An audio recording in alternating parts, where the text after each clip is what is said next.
ಹೋದರೆ ಬರಿ ಮುಳ್ಳಿದೆ.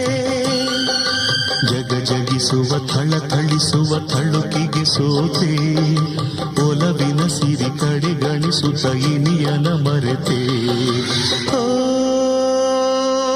ದೂರದಲ್ಲಿ ಕಾಣೋ ಬೆಟ್ಟವು ಬಲು ನುಣ್ಣಗೆ, ಈ ಆಸೆಯುದ ಬಳಿಗೆ ಹೋದರೆ